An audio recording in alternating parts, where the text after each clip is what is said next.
Hello, back on track with Borderline today. The first time in a couple of months. It's been line follow for quite a while, this one. Uh, and actually untouched by me for several weeks. I did a little bit of work on it after the last episode. I recorded a new keyboard line, which we'll hear. Re-recorded the vocals with Pauline. The lyrics that were annoying me are gone. Then I've re-recorded this guitar solo. We'll deal with that. General mixing and quite a lot of overall improvement. Drums have been expanded out onto their own tracks.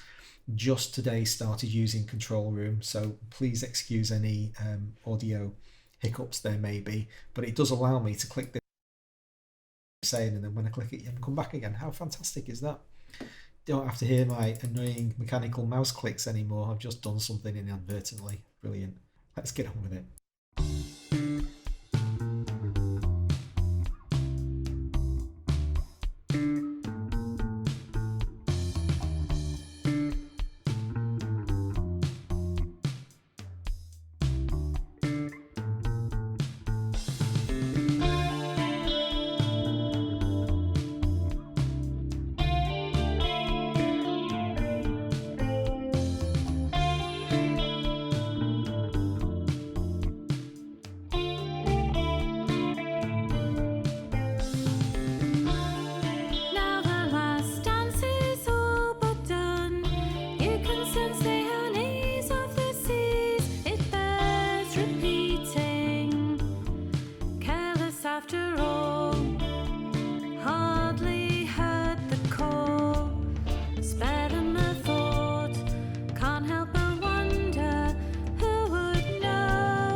So yeah, I think it's come on an awful long way in the interim, even though I've not actually spent much hands-on time dealing with it or doing any work on it. Let's have a listen to this keyboard line first. It's just so lovely. What a sound! It's the sound.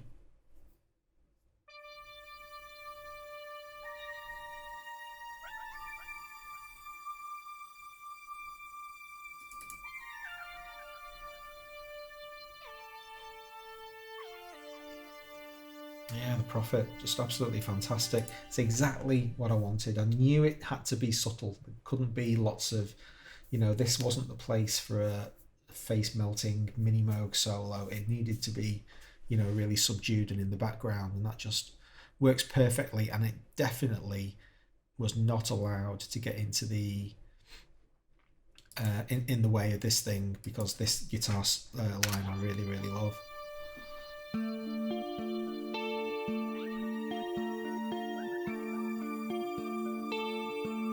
So I think those two things work really well together.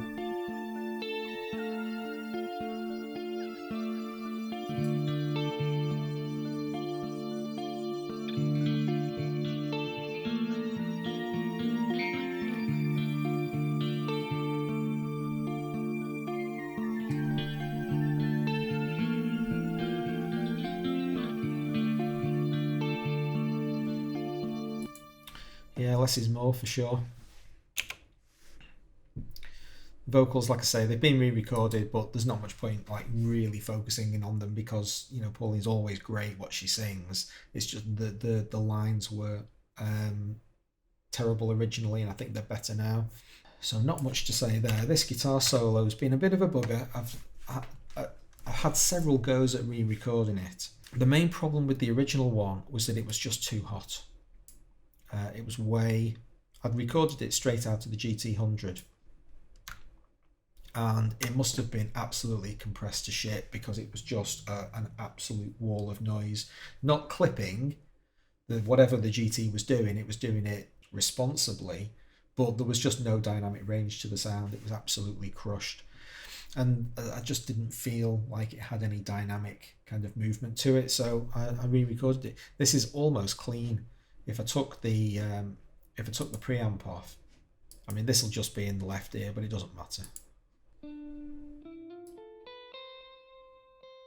So I actually recorded it clean, and it's the preset that's actually adding the. In fact, there's even less. That was the.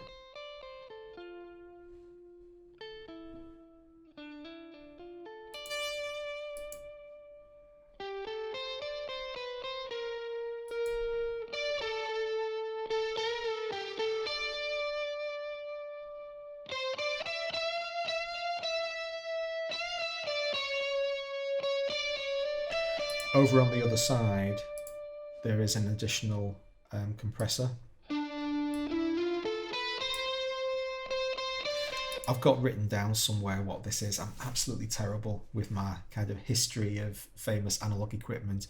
I know this 1176 is a very famous thing, and lots of plugin companies have done emulations of it. This just happens to be Native Instruments, and from reading reviews, it's very highly regarded. It's one of the better ones, so it's considered to be. But I think using something like this rather than the FabFilter Pro C, which is my go-to compressor, because it does exactly what you ask it to. It's a kind of neutral compressor. I'm trying to get into the habit of using things with a little bit more flavour, and I'm starting to basically just almost randomly choose components to drop on tracks and say, right, what can you do for me? A really good example of that. And if it doesn't work, you've got to be okay with taking it back out again. You can't, not every experiment is going to succeed. But on the snare, for instance, tried one of these things, which is another very famous emulation that I've also got written down somewhere. I got this, I did this spreadsheet of all of the plugins that I own, and I tried to find, to look up via internet research, or sometimes it was in the manual, sometimes it wasn't, what the piece of kit is it was actually emulating. It's like, oh, I've got 3 versions of that thing, and now I can load them side by side and see how the different plugin manufacturers have implemented, particular pieces of kit. So this is a something very famous, blah blah blah.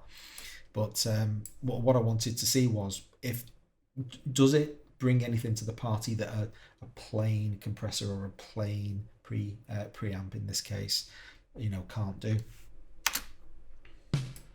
Now there is a little bit of volume boost here, so you need to kind of just guard against that.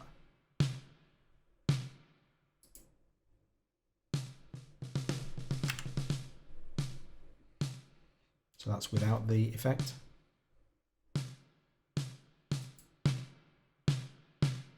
So it's a tiny bit louder, but it's also better. It's a kind of a fuller, more rounded sound. And that was just really good fun. Kind of 15 minutes just soloing the snare and playing with these knobs and not having a graphical input, not being able to use my eyes. They're a kind of crutch. If you're working in one of the FabFilter plugins, you can see your EQ curve, and so it's really easy to boost and dip. The things that you can see need to be boosted and dipped, and that's absolutely fine. There's no cheating. But it's also good, I think, for me to start training my ears and start really listening to the changes that a plugin's making and saying, well, what does it sound like? The two different approaches, they're completely different and they're both really valid. So I'm really happy with progress on this song. It's really, really close.